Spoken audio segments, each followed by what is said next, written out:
The name is Seller Mineral Storage, and we are partnering with them to deploy our pilot plant on the site.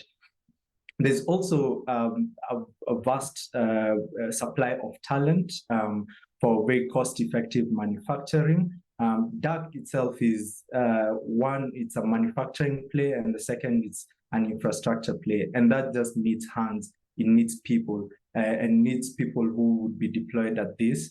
And in Kenya, because we have a much lower cost of living than other places where DSC is being developed, we are able to deploy much higher capacity or more hands to the, or more brains to the problem.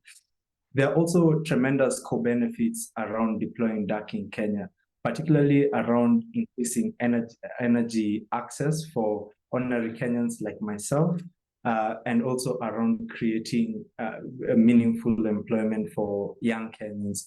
And so this has seen us gain a lot of community and policymaker buy-in as we've done our stakeholder engagement. So crucially, we built this with not only on paper. We built a total of 5 at-scale machines, but these are the different iterations that we've gone through. With each build that we've had, Thursday on the left is our first design, which we open sourced on the open air community to further the knowledge of DSC around the world. And our latest model, which we call Lenana, is a 10-ton a year model. And that's basically the design that we've settled on, and we are scaling up its manufacture. We have built a second of this and are gearing up to build a third of this model. With each unit, these machines have about 256 parts, or at least the last one has about 256 parts. And so there is a lot of optimization that goes into the tech around aspects like creating vacuums, having even distribution of heat, even airflow, etc. And just by virtue of being able to build this highly modular system, we're able to learn and mature technology much faster. So the culmination of the work that we've been doing over the past year is in our pilot plant called Project Hummingbird, which we have partnered with Seller to basically build in the Kenyan Drift around the Naivasha area. It will capture about 1,000 tons of CO2. And as the name suggests, this Project Hummingbird is just the beginning. It's a drop in the big ocean, and we will look to scale this up much quicker after that. So at Octavia, we have a very strong team. We are 34 people. And right now, we estimate around the 5th largest DAC company. Of course, the number changes all the time, but something we're immensely proud of. And this is just a testament to the job creation potential of DSC in Kenya. Most of the people, about 90%, are younger than 30, and that means that we are able to create meaningful employment for young people in Kenya. And we cannot ignore the environmental justice aspects of deploying DAC in Kenya. So basically, Kenya and many other countries in sub-Saharan Africa have been greatly affected by climate change. And for what this has looked like for us has been basically crops running dry. My own parents didn't have water running in their taps at the beginning of this year because of the longest drought that we faced in the country. And that's what climate change looks like in Kenya. You can see the picture down on the bottom right is a community that has basically been devastated, a pastoralist community called the Maasai community in Kenya that has been devastated by climate change. And that's what climate change does to the land, and it causes a lot of devastation in communities. But for us, being able to build and deploy this technology gives us a very strong sense of agency around fighting climate change. And our message is always very strong that we're not just victims of climate change, but we do have the solutions here. And it's a great privilege for us to be able to develop this technology and use it to basically help the world. And beyond that, DAC will be will be an engine for sustainable economic growth in Kenya. And we hope that it will open the door to other industries like green steel and production of fertilizers and other green industries that can drive Kenya into becoming a rich country. Great. And I think just to stress, like, that community that you see in the bottom right here is one of the local communities that actually stands to benefit from the project that we are now building. But we have already done some community engagement and really seen how there's both a lot of, like, anger in some ways at the effects of, climate change that these guys didn't contribute to. None of those folks has a car, none of them ever bought a liter of petrol in their life, but yet they're experiencing this very badly, like the herds being devastated.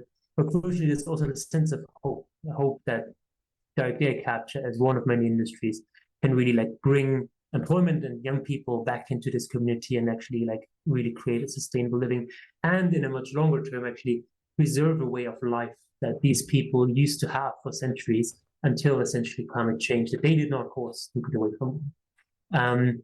But beyond that, it's really important to say that, this is sort of going to talk a bit more about the policy angle of this, because of course we are here talking about carbon removal law and policy, as the name suggests. That in Kenya, and this is really important, can absolutely and will compete on speed and on costs. That is the angle that we really can bring to this industry. And we think that it matters a lot. The one thing, and I'll talk to that briefly, is that we cannot necessarily compete on its subsidies. And that is a difficult dynamic for us, because while we welcome the fact that there's generous policy incentives for direct air capture around the world, it is also difficult for us to sort of think about how that can sort of, like, go hand in hand with really speeding back down the cost curve in the most cost-effective places on earth for doing it, of which Kenya might well be one. But just to talk briefly about, like, what emerging policy on DAC looks like in Kenya today, there is a lot of understanding from the Kenyan government side what DAC can do for the country. The president of Kenya is very excited about DAC. He was in fact pitched by DAC companies and representatives and stakeholders at the US Africa Leadership Summit last year, and really, like, saw the potential for this. And from the president to his advisors to the local ministers, there is a commitment to building out direct air capture quickly with fit for purpose and safe regulatory frameworks that are sort of developed hand in hand with industry, and can use pilots like the one that we are building to really, like, build out a framework for a much larger industry, and essentially set the bedrock for using direct air capture as a sort of key technology to unlocking other industries, like Duncan has said, like, that can also use air captured carbon to essentially replace fossil carbon in the global economy, where we frankly know it has to go. And this is the way that this can actually happen. Kenya can be a place to make it happen. But just to sort of, like, run, like, the speed is there, the commitment to speed is there. And we know that permitting is a big question. It can take years out of a project, which is really important. Kenya is aware that it can compete on that dimension. What beyond that Kenya has is, abundant renewable energy. It's the 6th largest geothermal producer in the world. It has abundant waste heat and a bunch of renewables on top of that, 93% renewable grid. And all of that is also co-located with very prime CO2 storage, eliminating the potential costs and carbon footprint of transporting CO2, which is really significant in many places, especially when you look for waste heat that many areas have, but not always in the same places where you have for storage. We have very high carbon removal efficiency. Geothermal in Kenya is one of the cleanest in the world, 17 grams of CO2 emissions per kilowatt hour. We have very moderate climate at sort of a high altitude, but very low seasonality right on the equator. And then we have a really cost-effective talent. Combine all these, and as we've heard, Kenya is absolutely a place that will have a crucial role in bringing this key technology down the cost curve, much as climate science calls for. But of course, we have to also contrast that to what DAC policy looks like elsewhere. And we really have to think about, how does that not compete, but how does that complement each other, right?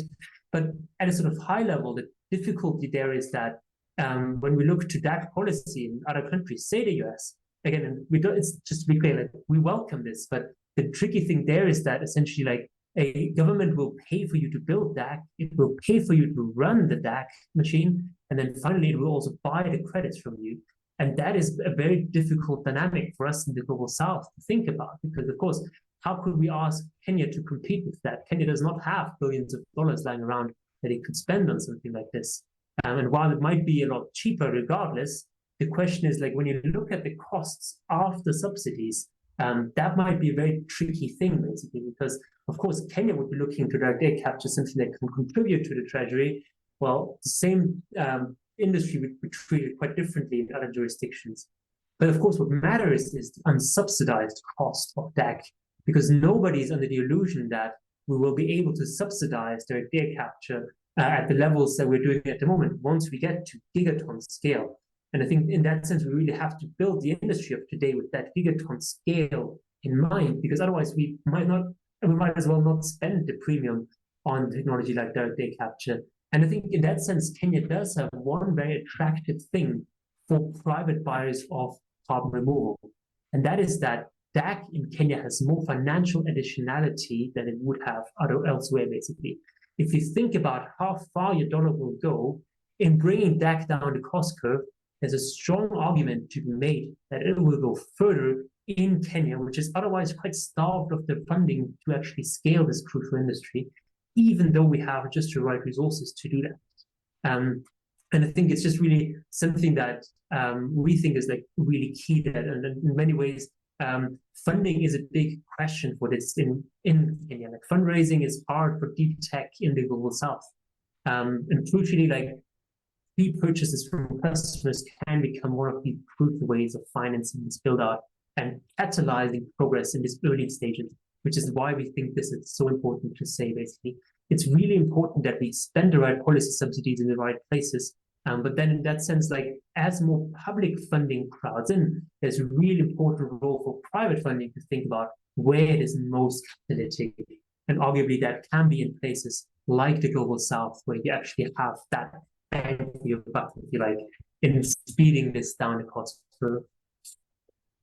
And I think just to talk about one point here in particular, which I think is really important, which is that, we say that Kenya has a point that also just like it scratches the surface of what's going on here. Because the point here is not so much that talent in Kenya is cost effective, but that it is available.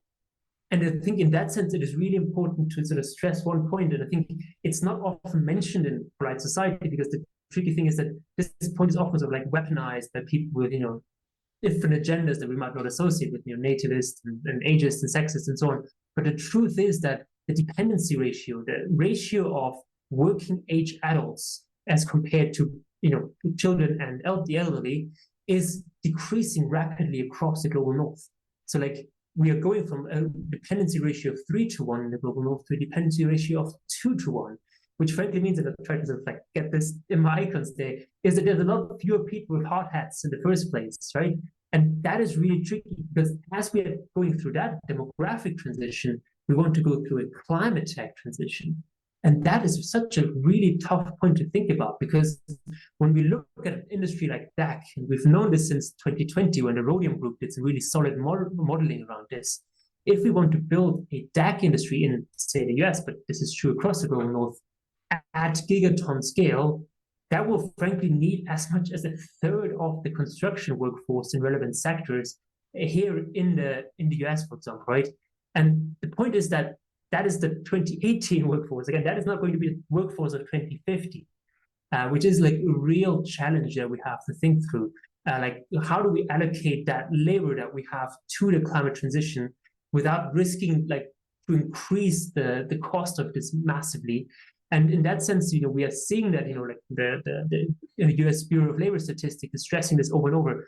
The workforce for the clean transition is short. And one thing that we would just like to stress in that is Kenya can be a partner here to the US and other countries in the global north, which is really important, because carbon removal is one of few industries that is not location specific. It's something that I think all of us have said at one point or another. You can do carbon removal everywhere. And it is true. But what it also means that if we have to look at a limited labor pool and we have to allocate it towards different sectors, frankly, there is enough jobs already for electricians, say, to just electrify every single household in the US, which frankly has to happen within the next 27 years. That is a short time frame for ripping out centuries worth of fossil fuel infrastructure from 100 million US homes or something along those lines.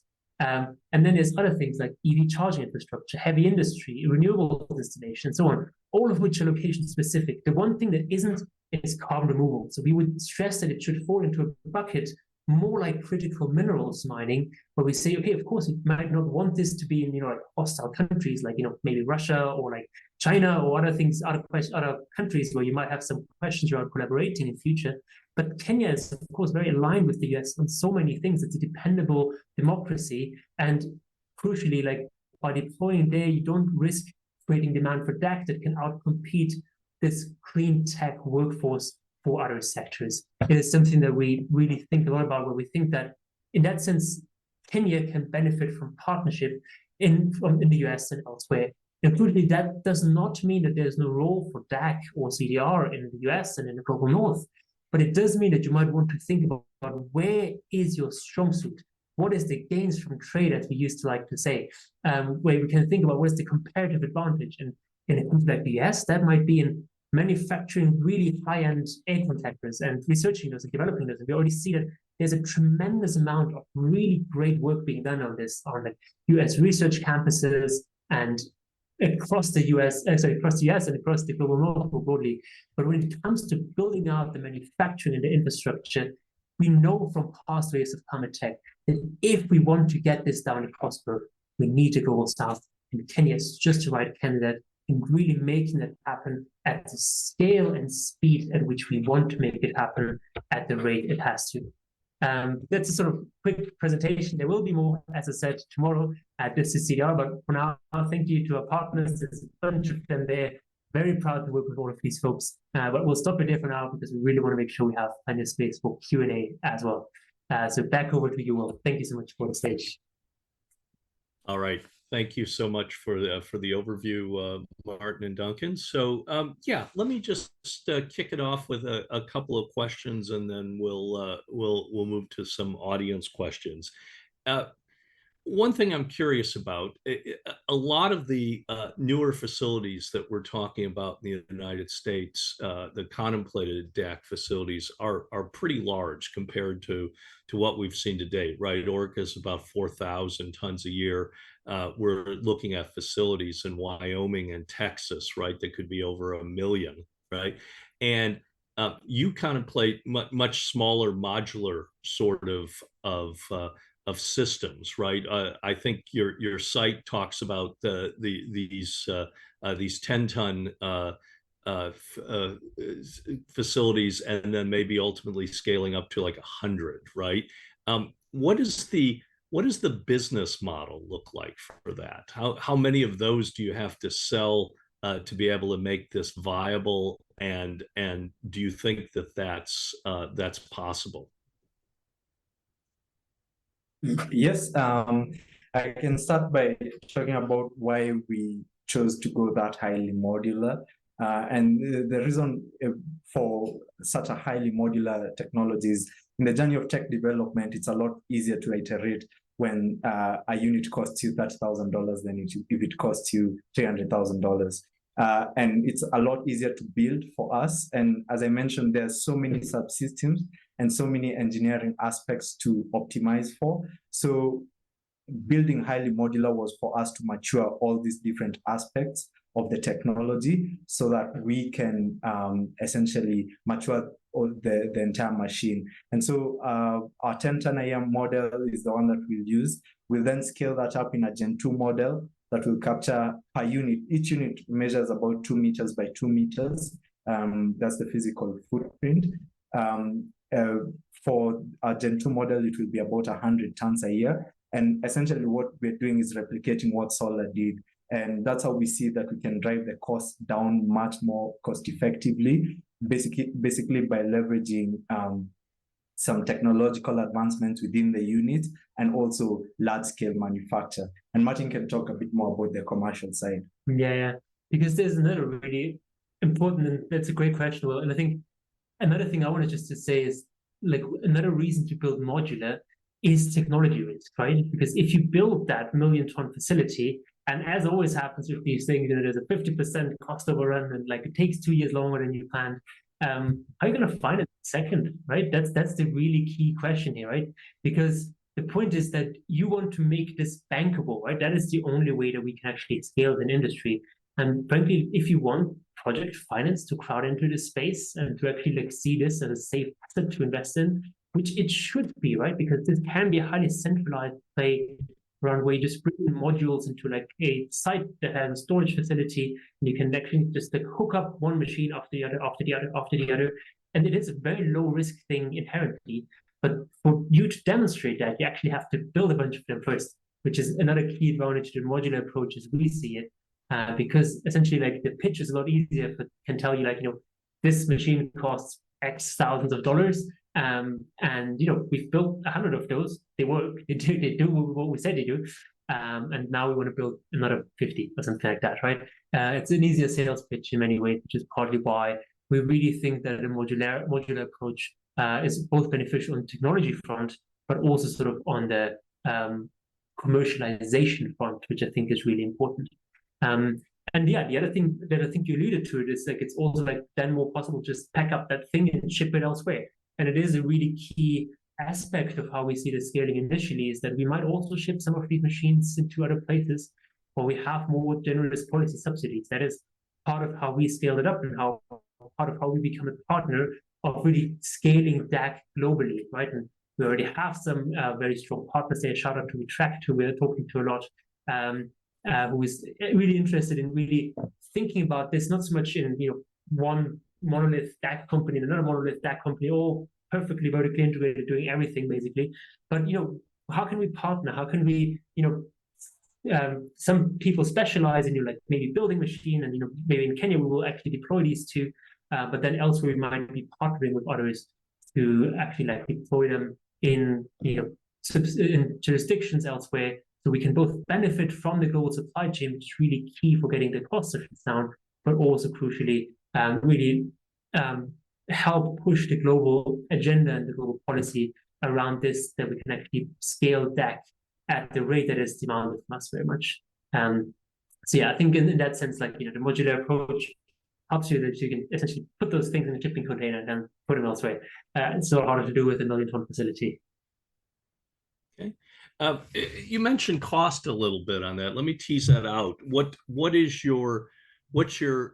your current projected cost for first of a kind and then nth of a kind down the road? Yeah, so great question. For the first of a kind, so like we have pretty good visibility on that on the module side, which is about 60% of the cost or so, because that's again the whole point of building modular. The plant side of that is a bit harder to say, but we do expect costs of well below $500 per ton of CO2. So again, just hammering home the point, DAC in Kenya is very cost effective. Crucially, there's a massive asterisk there, which is we haven't built it, so we have to build it. And of course, these things often end up being more expensive than we thought they would be. But as we scale this, we see rapid cost savings that are possible, frankly, from just doing this in Kenya. And there's a lot of the right advantages here, like very good carbon removal efficiency, as we said, very low cost and a lot of waste energy to tap into, and then also like very sort of like competitive workforce, both on cost but also on like just the ingenuity of actually driving innovation in this space, really like moving this technology forward. So that's where we are today. I think at nth of a kind, and I will say something slightly controversial here, but I do not think that DAC has a price floor. I think there's the inherent assumption that DAC will always be expensive, but it's really crucial to like actually dive into like what drives the cost of direct air capture. I mean, we talked about there's a certain thermodynamic penalty that you have to accept here. With it just takes certain energy, but energy can come in the form of heat, and heat in Kenya is ultra abundant. It literally comes from the ground. And once you start rethinking about that way, essentially you see that DAC on the OPEX side has two cost drivers. One is regenerating your CO2 filter, like whatever that looks like, whether it's heat or whether it's pressure or whether it's humidity, and so on. There's a bunch of ways of regenerating a filter, but that's one cost driver. And then the second cost driver is generally running a fan, because that tends to drive up the capex utilization of the machine. But there's a scenario like let's just do this as a thought experiment. We can put a machine into northern Kenya along the Rift Valley, where we have abundant geothermal heat and some of the highest wind speeds on Earth, like actually enough to put the North Sea to shame. So crucially, you could take the heat to regenerate your solvent, and you could take the wind to saturate the filter in the first place. And using a hydraulic system, you could essentially get rid of all that oxygen, and you could scale that in that part of the world to gigaton scale as well. And then for the rest of it, there's capex, of course, and that capex today is expensive. But if you really dive in to ask what it is, essentially it is just steel and a bunch of organic chemistry. It's no rare earths there. There's no great amount of critical minerals and so on. So crucially, this can be really cheap, and we want to get it to that point. But it can only be that cheap in places that have the right resources, which is why we say that DAC, for all that it can be deployed everywhere on Earth, is ultimately a location-specific industry, especially when you look at places where you can both capture CO2 cheaply and also store it cheaply. And the Rift Valley has both of these ingredients. So what is the flaw for DAC in our approach? I'm not saying, by the way, that we will pursue a passive approach, essentially like using wind to saturate a filter. For the time being, those fans really pay for their way in capex utilization, as I said. But in the long run, it's entirely possible to think that a DAC credit can cost $20, $30, $40 per ton of CO2. That is controversial, and of course, the burden is very much on us to prove that is the case. But I think it is really important to sort of shift the narrative here of thinking that DAC will always be energy intensive. We are not denying that. But the point is, there is places on Earth that are ultra abundant in energy. And crucially, when you go to those places, you can drive cost of DAC down very, very, very low. So I hope that sort of answers your questions, Will. Yeah, that's very interesting. Well, I hope you could get there, right? Because you've got some of the larger companies talking about even in 2035, right, still being at 300, 400 a ton, right, which will make things a lot more problematic in terms of market penetration. So good on you. So let me talk about this energy question, right? Because this is an intriguing one and a challenging one in general for DAC, right? We know that a lot of the objections to large scaling of DAC is associated with energy, right? And the idea that if you're obviously running these facilities with fossil fuels, you're defeating the purpose. And if you're running it with renewables, you're potentially diverting renewables from doing things like electrifying everything, and that may not be the optimal use, right? You have a way of getting around that, obviously, with geothermal, and you're starting off, as I understand, using waste heat, right? As you scale up, does that remain a clear benefit? Is there a point where you start having to avail yourself of geothermal that potentially could be utilized by Kenya or others for other purposes that might be more optimal? It's a great question, and I'll start out on that initially. I think so for now we have waste heat, right? And I think one thing that we can already stress is that waste heat is available up to sort of megaton scale, which frankly today nobody knows what that looks like at megaton scale. We are so many orders of magnitude away from that. So at that point, things will start to be. But part of the reason we take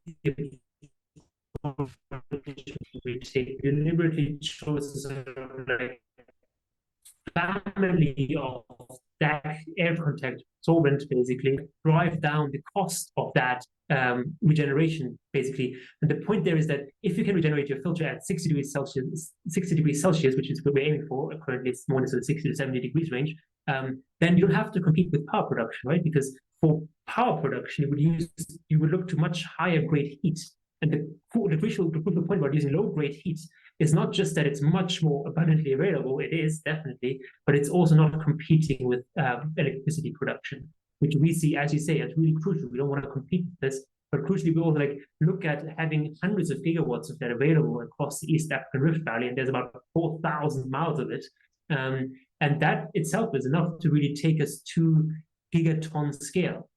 At some point there will eventually come a point at, when you're talking about like, hundreds of millions of tons that you're capturing from the air, which is always a bit hard to imagine today. And who knows what that technology will look like at that point, where at least the way we currently see it, we might have to increasingly turn to say something like solar, which also has like, some of the best solar radiation in Kenya with no seasonality.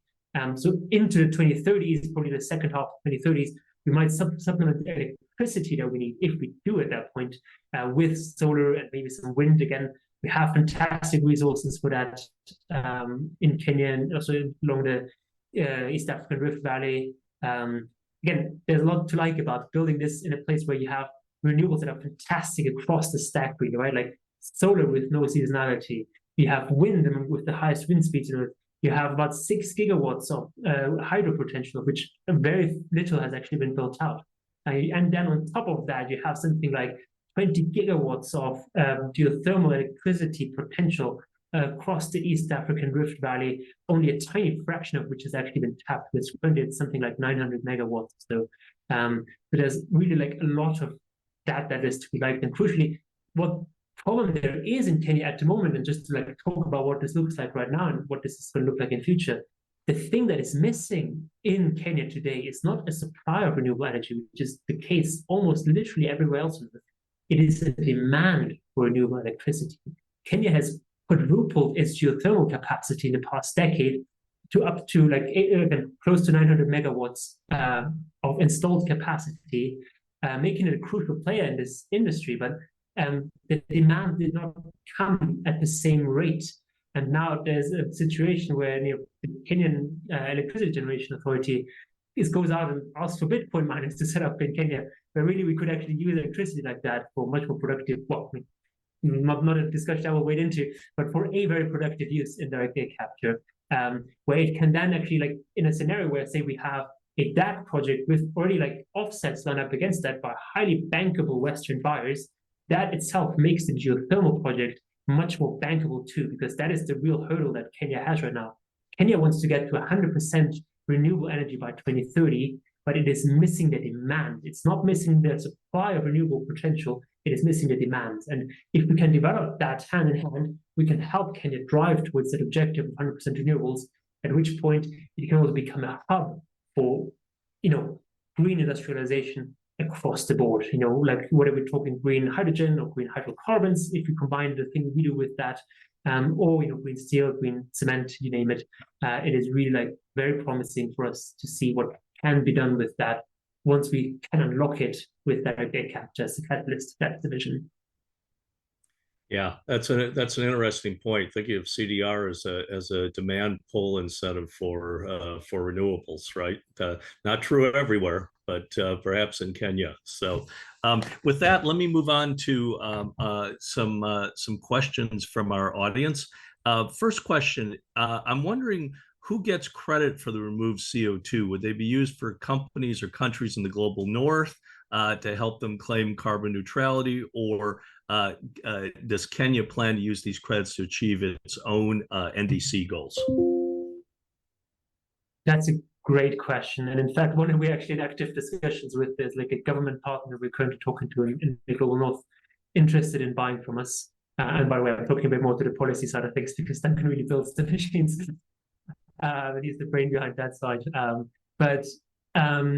So Kenya has more than enough capacity for direct air capture to supply any need that it would have. So our vision for direct air capture in Kenya is that it becomes an export product, where essentially right now, today, there's a crucial role for private actors and governments and other players in the global north to buy this direct air capture down the cost curve, so it is available for a country like Kenya to meet its own NDC goal, 2, 3, 4 decades down the line, basically, right?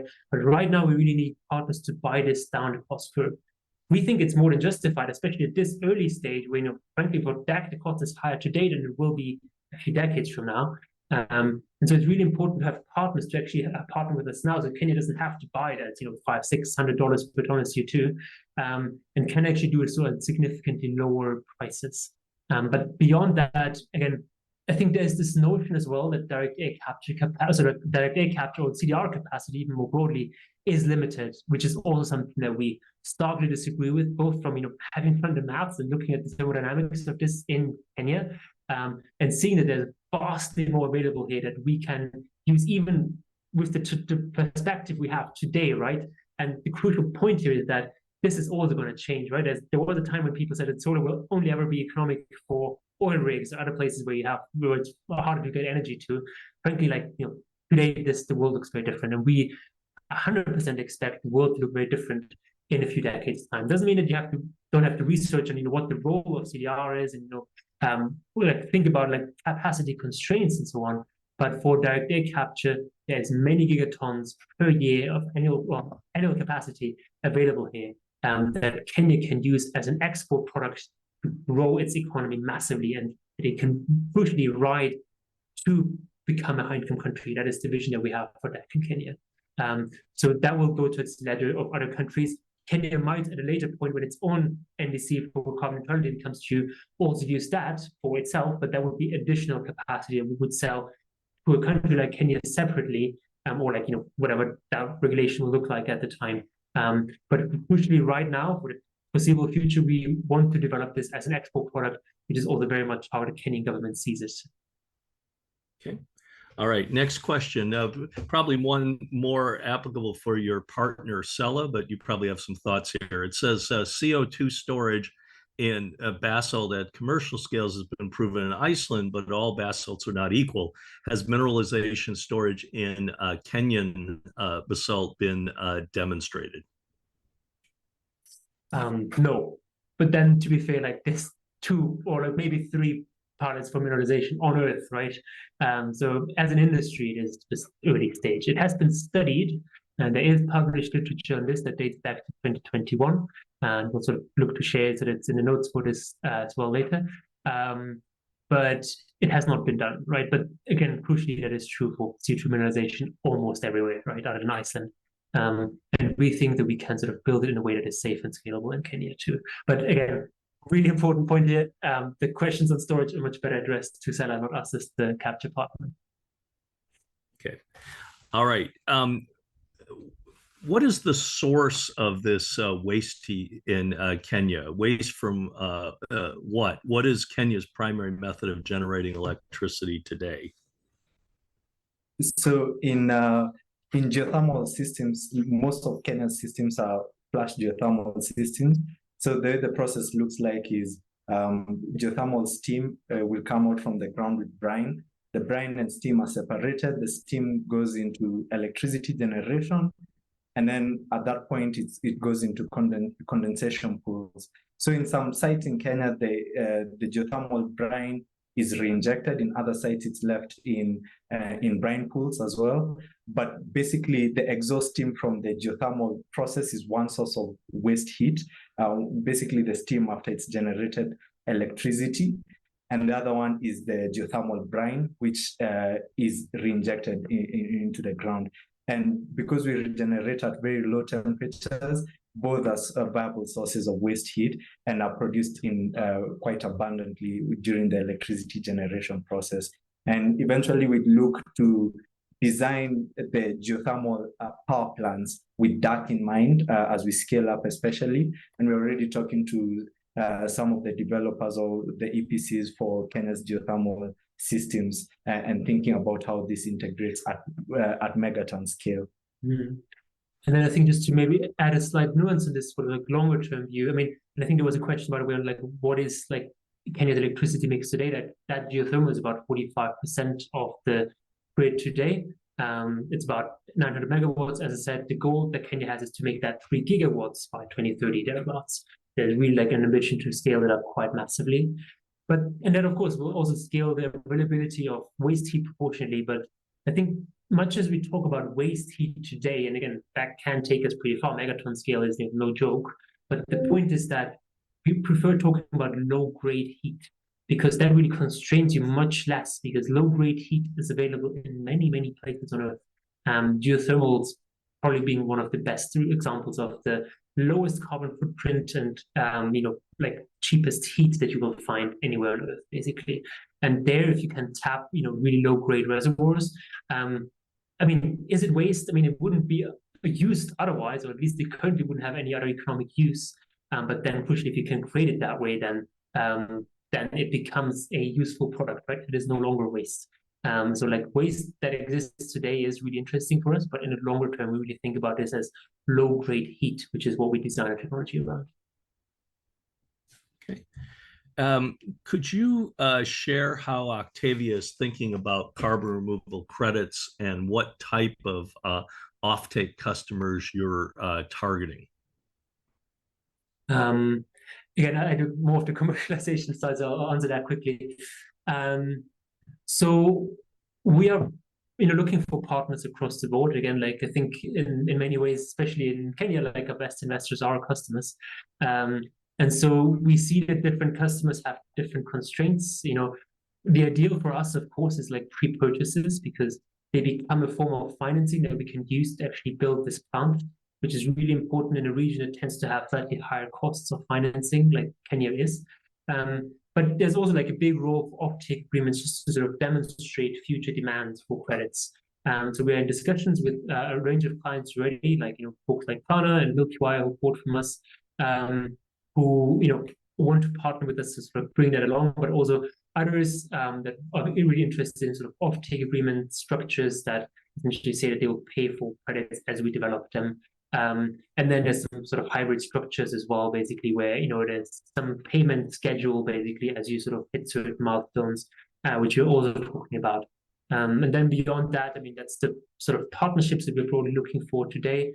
Those credits are certified by Puro, which is a really amazing partner to us. And so yeah, we're looking to bring some very high quality credits to the market very soon. First ever ICRA certified DAC credits. We might always think so. Crucial step in really aligning DAC with mainstream quality standards as well. Mm-hmm. Hey, how close are you with Puro to being able to get certification, or how long do you think it'll take ultimately once you've developed the prototypes? It's a great question, and Puro has been super amazing and quick in working with us. So we are already listed with them. So people can buy our pre-corps or like pre-carbon removal credits on Puro today. And as a next step with them, we might sort of look into a pre-validation type thing that Puro offers to like really lower the cost for prospective buyers even further. The actual validation will be an on-the-ground one with a validator, and that will probably happen in Q2 of next year, which is when we have the actual site built as planned. And at that point, we'll actually get certified for the removal capacity that we are advertising as well. Okay. Another cost question, as you can imagine. It says Octavia's website mentions there's a reliable trajectory to bring costs below 100 a ton. Can you discuss what that trajectory looks like? So yes, we can. The way we think about scaling up and bringing down the costs, basically in three facets. So the first one is around technological advancements. And for these ones, we are basically talking about basically increasing the per unit capture capacity and essentially pulling all the capex of each unit, each modular DAC unit. So our Gen 2 model is going to capture around about 100 tons of CO2 per year. That would halve the cost of capture for CO2 within each model. And won't stop at 100 tons. We'll push the envelope as far as it goes. The other one is around the economies of scale, especially around manufacture. So basically streamlining our supply chain. We've already developed a strong supply chain that we purposely focused it around the global south countries like India and China to multiply our cost advantage. And essentially, as we scale up and as we buy things in bulk, we do see that our costs come down quite significantly. And essentially, we're basing this on the solar playbook. how large-scale manufacturing brought down the cost. And the last one is also around the energy that we use. So the cost of renewable energy are going to fall down, especially as we start integrating even other sources like solar, which are projected to fall down, falling to something in the region of 3 to 5 cents per kilowatt hour. As the cost of energy fall down, our OPEX follows quite closely. And basically, as we scale up and integrate all these forms of energy, we will see our costs falling down. We modeled this to around $250 a ton, but as we get to megaton scale, we do see that we can get this down to around $100 a ton captured and stored. Okay. Yep. Interesting question here on benefit sharing with the government, right? And one thing to inject at the outset, maybe you could discuss a bit, is it's my understanding now that Zimbabwe, for example, is going to ask for about 30% of the revenue from projects, and there's some other countries on the continent that are also talking about hefty benefit sharing requirements for CDR companies. What do things look like in Kenya in that context? And if you have a crystal ball, where do you think the government is heading as you potentially scale this up? Yeah, great question. And I think upfront I will say that there is discussions like this happening in Kenya too, and I'll talk a bit more about it. One thing I will say very quickly is that Zimbabwe is about as far away from Kenya as Ukraine is from the UK. So and they have a very, very different history of developing over the past few decades as well. Kenya, crucially, has always really been very private sector led in its development, and there's sort of very little willingness by the government to jeopardize the strong private sector it has around carbon markets, with Kenya being the largest producer of carbon credits on the African continent. But there is, of course, a question, and I think this very much stems from a range of nature-based projects where there is perceived to be quite egregious examples of the communities not seeing the benefits of the work that they actually do, right? And if crucially we agree that if communities do the work, they should also see a significant share of the upside of that work, right? And of course, in practice, we see that it is more complicated because, of course, the paperwork and the consulting and so on of actually getting to carbon revenue with the conventional carbon market makes this all very complicated. But we do see that maybe there is a role for a compulsory type of benefits sharing there. For direct air capture, we would say that machines actually do the work of capturing and storing the CO2, right? It is a different type of carbon removal activity that we would argue deserve to be regulated differently, right? Crucially, I think the thing that resonates a lot with the Kenyan government is that the machines that we are building are designed and built and deployed in Kenya, with the vast bulk of the value addition actually happening in Kenya, which is, of course, a crucial concern that the government has here around foreign project developers coming in and taking the vast lion's share of the actual project revenue into foreign jurisdictions. So with us, there's thinking that this could be different. I think we are in discussions with the government on what that would look like. For full transparency, Kenya is discussing a certain benefit sharing ratio too, though that has been delayed partly because of strong pushback from the private sector. And whatever the final product will be, there's a lot of assurance from the Kenyan government that the last thing they want is to scale private investment. So any benefit sharing will be set at a level where it can both maximize the benefits for communities, but also the private sector investment and the growth over time. So it will likely be a lot more moderate than in other countries where this has been floated. And direct air capture specifically might be regulated quite differently as well, for being a quite different type of activity too. And just to add on that, it's also worth stressing that we are prioritizing benefits to local communities with this project. It's not to say that that is not something that because machines are doing the work, the local communities will not see that benefit.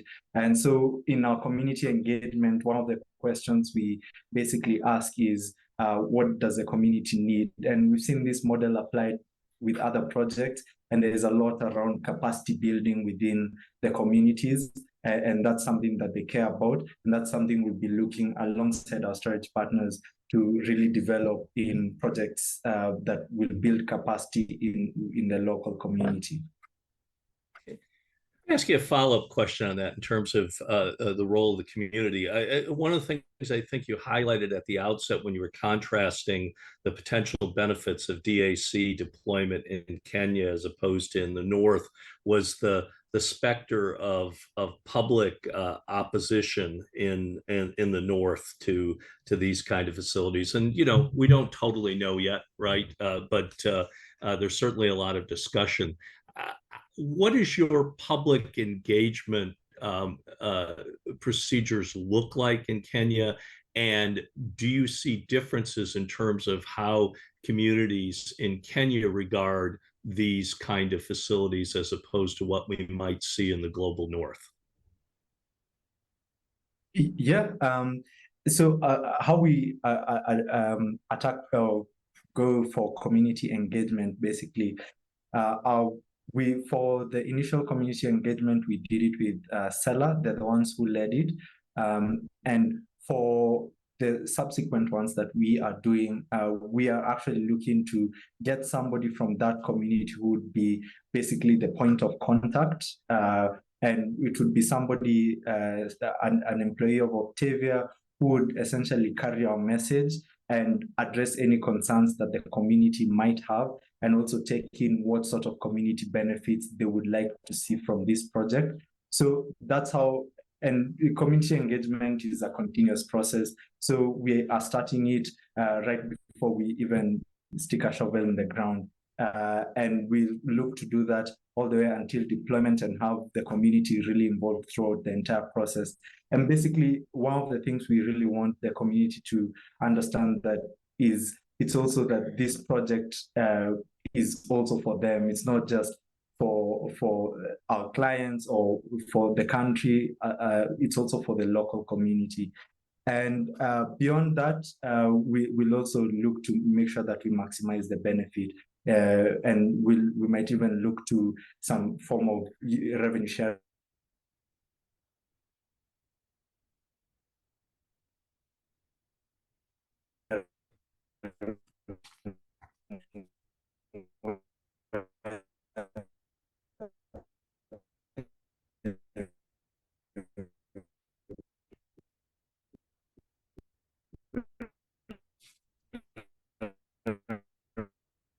From the project. Apologies, I think we are back. Sorry about that. Just with the hotspotting, just going to call through. Just to answer the second half of the question really quickly, how is this different from the Global North? We do think that, one unknown, frankly, but one thing that I think does worry us to some extent is that I think in parts of the Global North, where direct air capture is very closely linked to the fossil fuel industry, that risks becoming a barrier, or at least it risks becoming politicized in, the fight between, the American left and right, between the role of the fossil fuel industry and climate transition and so on. And I think that is something where a lot of question around community acceptance come from. And crucially, in geothermal areas like, Iceland, for example, but also in Kenya, we have the right expertise to do that without the fossil fuel industry, which is also for now our plan. And we do think that can also drive a level of sort of deeper community trust, not relying on an industry that has at best a sort of patchy track record with the impact that it had on local communities. And also where there is a bit of a risk that, if the parent company isn't really aligned to strict climate goals, and very few oil and gas companies are, there is some credibility with the projects that are actually happening on the ground around, does that actually meet the 1.5 degree target if, the activities of the parent company might not be aligned. Okay. All right, we have reached the bewitching hour, and I'd like to thank both Martin and Duncan for a fascinating discussion. I'm sure we'll have you back at some point for some lessons learned. But we wish you the best of luck on this project, and I'd like to thank our audience for joining us. We'll be back in a couple of weeks. Wait for our announcements in terms of our next topic. Enjoy the rest of the summer, and we'll see everyone soon. Thank you, everyone. Goodbye now.